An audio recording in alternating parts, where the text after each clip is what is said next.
Cortland, New York, a small city of just over 17,000 located in central New York about a half hour south of Syracuse on Interstate 81.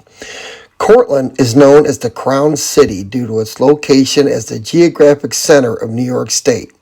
When one mentions Cortland's history, it would probably mention the University of Cortland Red Dragons and its one-time hub of producing Smith Corona typewriters.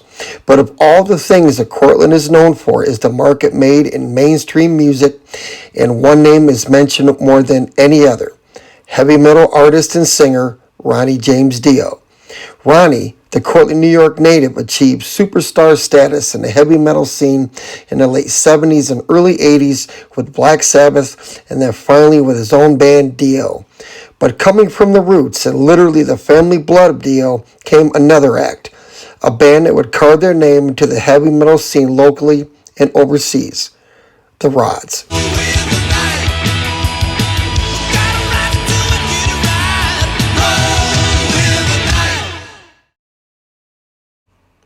In their prime, the Rods were David Feinstein, Carl Kennedy, and Gary Bordenero, a tough, gritty trio banging out their own exciting metal originals for thousands of loyal fans, local and abroad.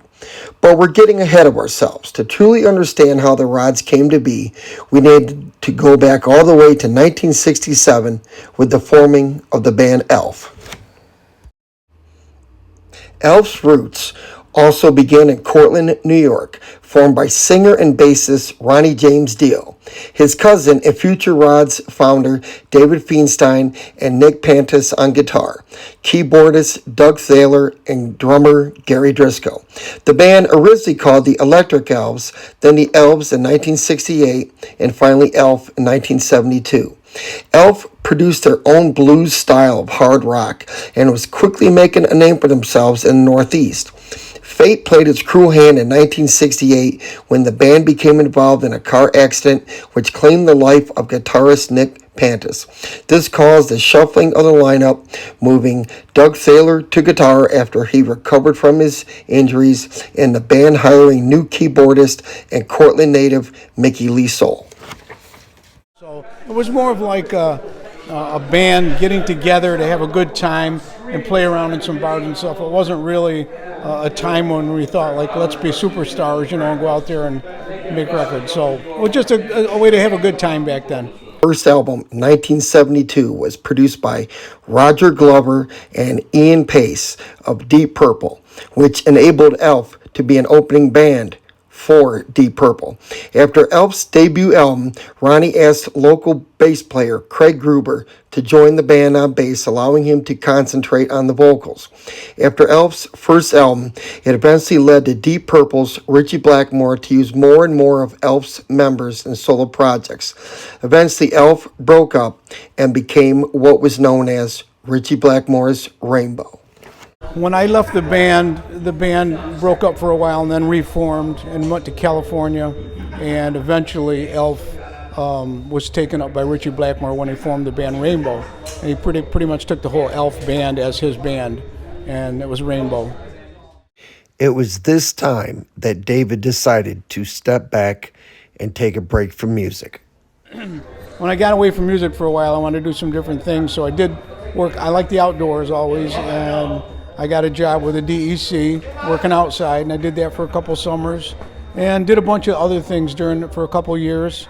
Basically lived off the land, and lived in the woods and whatever, and did that for a few years, and then decided the urge to be in music again came out, so I started back up again in music.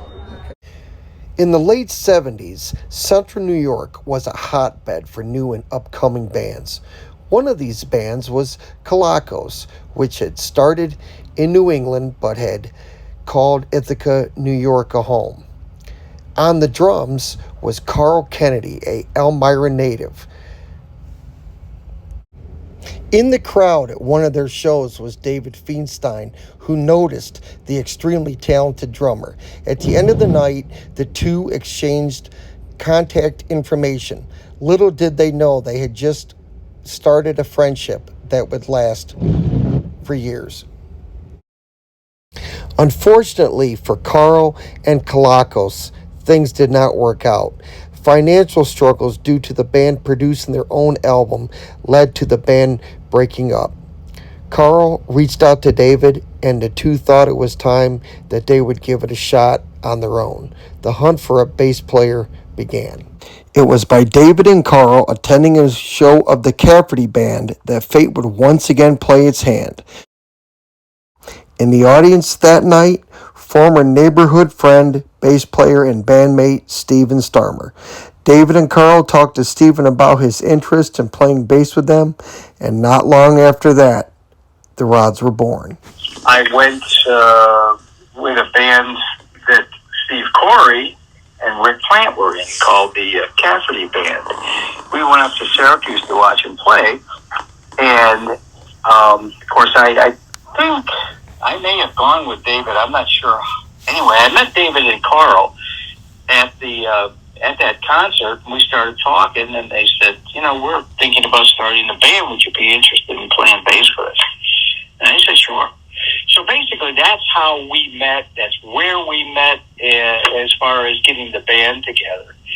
So that was kind of interesting because we had a bunch of different guys from before, and we all met at the same place. And it was kind of ironic, but that's basically how we met. So we started rehearsing, and we started building our sound system and doing that. And every day we would get together and rehearse and build the sound system and drive from Cortland to Ithaca to do this. And we did everything ourselves. We started working as a band, and we I forget who named the band the Rods. I think maybe I might have been instrumental in coming up with a name. I kind of forgot, and then I heard a interview that Carl had with some radio guy, and I guess he gave me credit for that. Well, I'm not sure I should take the credit, or I'm proud of it, but that's where it came from. So we rehearsed every day at El Falso Music in Cortland, and we started playing. At the same time, we decided to go in and record that first album, and so we were in the process of playing, writing, and arranging all the songs. We'd go into the studio in Fredonia and record some of the songs, and then we'd come back on the road and do some gigs, and then we'd go back in a few days, and we finally did all the material. Well, I should say that. We did all the material except for one or two, which we did in Rochester, actually. And we then we mixed it and finished it up in New York. But that's where that came from. And so then we started opening up for bigger acts. And about that period of time is when I left the band. I had some issues with the management. He had some issues with me, and it just didn't work out. And so I was replaced. Even with the unfortunate exit of Steven Starmer, 1,000 copies of the Rock Hard album was produced, and production costs coming out of the band's pocket. For the remaining members of the band, the album was the first step to bigger and better things. But first, the search for a new bass player began. David would give longtime friend and bandmate Craig Kruber a call. He would join the band for a few months, but the band still did not have the sound they were looking for. Enter local bass player Gary Bordnero. Gary, who lived between Dryden and Ithaca, was well known to the local Cortland music scene. When he tried out for the Rods, this time it seemed to be the last piece of the puzzle. The local scene was pretty active. I used to go see Carl play in bands. When I was in high school, his band used to come and play. He was pretty young at the time, but he was so good, he was playing in bands that were playing out. And Dave I met later on when I was playing in the local bands, and occasionally I'd run into him. He would come and see us, but I didn't really meet him until the Rods was already going. I'm bass player number 3, so they were already, I saw them when they played with Steve Starmer, the first bass player, and then I met them, and I'd known Carl for a while, so I had kind of an in there. So I had joined the band in between there. In fact, there'd been another bass player in between. They sold the package to Arista, and it was the original album minus some of the other songs, and I recorded some of the songs on that album, and they had it remastered and everything else, and took pictures and whatever. But yeah, actually, that was a lot of that album is the Rock Hard album. Okay. With some tweaks. It was at this point that things really started to happen. The Rock Hard album was noticed by Arista Records. After a new cover shoot and a few remixes, the new Rods lineup was in place and ready to take on the world.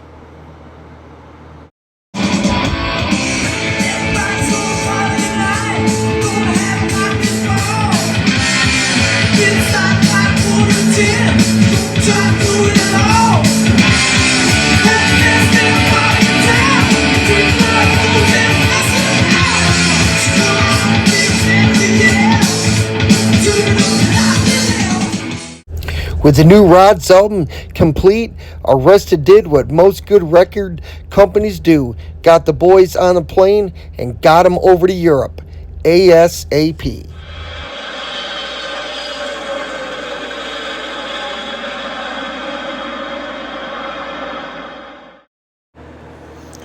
There's a good chance that even the Rods were unprepared for the welcome that they would receive across the pond. With full-page promotions in the British media, Arista put the boys to work, touring for Iron Maiden and Judas Priest. In the United States, the Rods were playing for hundreds. Now they were playing for thousands. It was the best thing ever. And the thing that was, if there were anything weird about that, was that when you're playing to a huge crowd, and then of course in order to fill in days and do things, you come and play clubs. So you're doing this show that's very big on a large scale, on a large stage, and then you bring it back to a club. Now you have to modify for that. And so you have to really have a different mindset, because now you still have to do that same energy in a club setting that you're doing on a theater stage. So that was, that's an adjustment that we learned to do. But I mean, we always give the same show, like that's 100% no matter what, and that's 10 people. I think it was the very first album, Rock Hard, because after that we got to go to England and around Europe, touring with bands like Iron Maiden, and did a lot of tours with Judas Priest and stuff. So it was basically the first album. We were part of the new wave of British heavy metal, and as was Twisted Sister. There were a couple of other bands, and for some reason they just glommed onto it. I've still got some of the old Kerrang magazines, and we were up, number 1 some weeks on the metal charts. Right. And back here, we could barely get arrested. So when we got the album happened, and then we did the tour. Well, we did some touring here in the U.S. We did some arenas, and then we did the Iron Maiden tour all through the U.K. Came back to Judas Priest, did a bunch of other tours like that. We played with we did a lot of arenas actually, which was a lot of fun. Different. But yeah, I mean, in Europe it was a different thing. We were much better known in other places than we were here. When we were in London, we actually had some Japanese people come up to it. They knew who we were, which I thought was very strange. So yeah, just the U.S. never had the same metal scene. While spending time in the UK, Arista put the band to work producing their second album, Wild Dogs.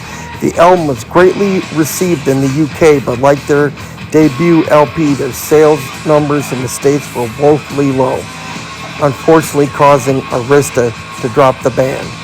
Despite being dropped by Arista, the lineup of Feinstein, Kennedy, and Bornero would become the recognized face of the band. Good luck would come their way in 1983 as Shrapnel Records would pick up the band and produce the third LP, In the Raw.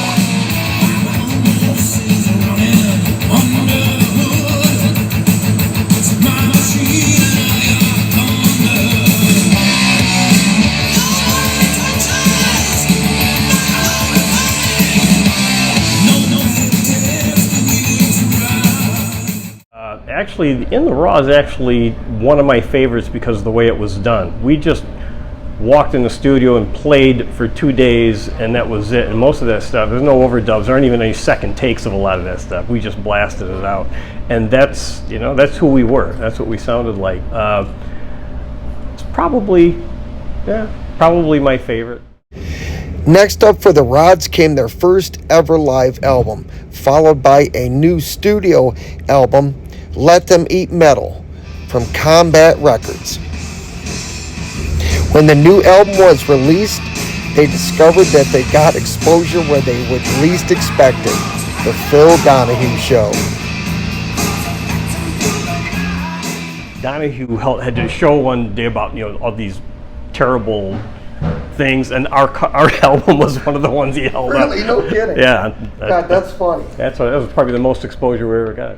Taking advantage of being part of the music business, Rod's drummer, Carl Kennedy, started to get into the producing end of the business, assisting bands like Anthrax, Exciter, and Overkill. At this time, the trio tried something different as they released an album titled Hollywood, oddly enough not under the Rod's name, but the name Feinstein, Kennedy, Bornero, and Caudell. Rick Caudell joined the band for this production only, doing vocals, while David Feinstein concentrated on guitar. Switching things up once again, later that year they would produce the Rod's fifth LP titled Heavier Than Thou, produced by independent label Passport Records. Missing from the LP was Gary Bornero on the bass, replaced by former bandmate and former Elf Rainbow member Craig Gruber, and making a one-time appearance on vocals, Shmolik Abigail, that Carl had known from various projects. Well, it was a lot of things. The scene, as you say, the scene wasn't happening in the U.S., and it was hard to go back and forth. We lost Arista. We did, trying to get record deals was hard because there wasn't much of a market. If you couldn't really sell it in Europe and weren't selling enough, then you got dropped.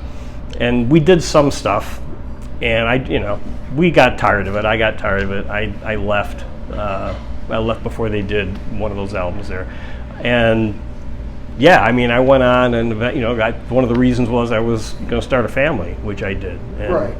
Went off and did that, and Rock had the restaurant, and it just there wasn't enough demand, and it just kind of fell apart. Probably not intended, it would be their swan song for a while. The band broke up as everybody got into other projects. Carl spending more time on producing music. David once again set music aside and concentrated on running a very successful restaurant in Cortland, ironically called the Hollywood Diner, still open and still doing good to this day.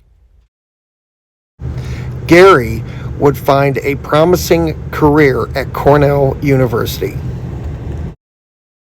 In 2003, David would get bit by the music bug once again, forming his own band, and a new album came to the scene, Third Wish. This album would actually lead to the return of the Rods. So here's what happened was Dave's album caught on. It was a good album. It was a good band. And they got invited to Wacken. And this was partly because Joe DeMeo had a finger in it, and he has all his fingers in all the pies, and he got them a thing there. And then he said, if you guys could play Rod's song, if you get the, Rod's could play a couple songs, I'd get you a better spot on the bill. So Dave calls me up, hey, you want to go to Germany? I said, oh, hell yeah. So we hadn't played, hadn't seen him, we'd been playing golf. I'm going to play golf this week. So he calls me up, we get together, we start rehearsing. Carl at the time couldn't do it, so Joey threw us one of his drummers, and I went over and played 3 songs. I played 3 songs at Wacken, and then his band played, and they were great. And then we decided that, like, Dave thought, well, maybe we could do this again. Maybe there's enough interest. And we looked into it and said, yeah, I guess maybe. So we started another album and started going to Europe like every year. The hard-hitting trio was back. A little older, a little wiser, a little grayer. But in the end, they were 100% the Rods. The Rods would have a surprise for heavy metal fans everywhere when Dave Feinstein reached out to his cousin and heavy metal legend Ronnie James Dio. Ronnie would join the band for one song on the band's new album, Vengeance, which would come out in 2010. The song would be The Code, written by Rod's drummer, Carl Kennedy.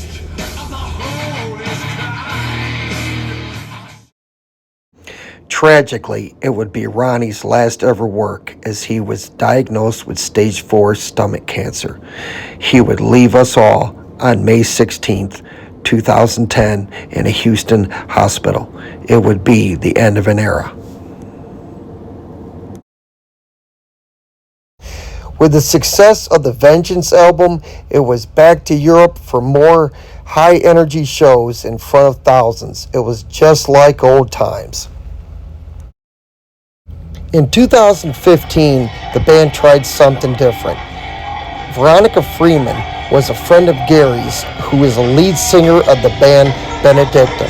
She joined the band for a handful of shows on vocals. By 2017, it was back on the road again to celebrate the Rods' 35th anniversary tour, with shows throughout Europe and all across Japan.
In 2019 would produce another Rods album, The Brotherhood of Metal, with 11 new, exciting Rods songs.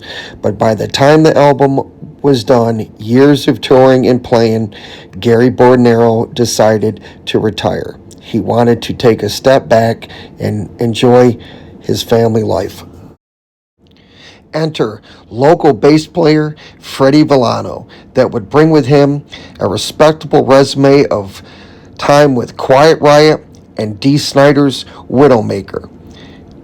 Well, I moved to the central New York region from New York City about 10 years ago, and started playing with a bunch of musicians locally that were in the circle of Carl and Dave, and they all knew each other. And then one way or another, I ended up playing a few gigs with Carl on drums, and I ended up working with Dave on his solo album. And so I think there was a comfort level based on those experiences that when Gary decided to retire and Dave and Carl wanted to continue with the band, it seemed like a good fit, so we just... Freddie and I had done some live dates together as guests. Both of us were guests, and so we worked really well together. And then we played on Dave's fabulous album. It's Hail and Farewell. It's a great album, and we played really well together on that. And so it was obvious that we were a good match as a rhythm section. So it was a logical choice for me, anyway. The new trio got right to work. That being proven positive, Freddie Villano's second ever show would be a new Rod's live album, live at Rose Hall from Cortland, New York. Then came their exciting new album, Rattle the Cage.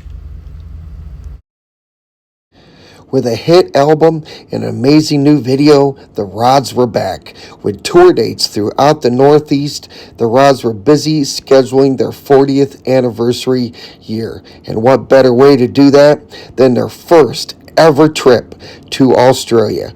From Sydney to Melbourne, the Rods took Australia by storm.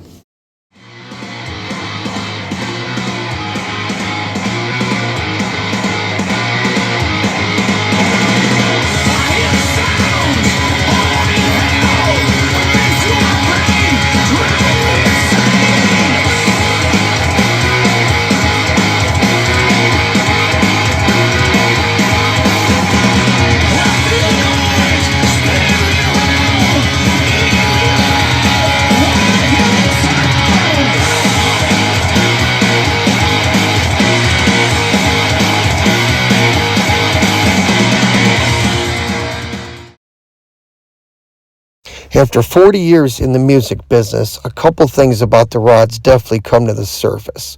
The Rods were able to avoid the pitfalls of many other heavy metal bands that came before them. Their decision to live a drug and alcohol-free lifestyle and clean and healthy living is a testament to musicians young and old, and has paid huge dividends in their older years. All band members are currently best of friends and keep in touch with each other often. With more new music being written and another new album on the way, it sure doesn't look like the Rods are slowing down anytime soon. With Freddie being the youngster of the group at 55 and David and Carl well into their 70s, one thing that can be rest assured of with the Rods, age is just a number.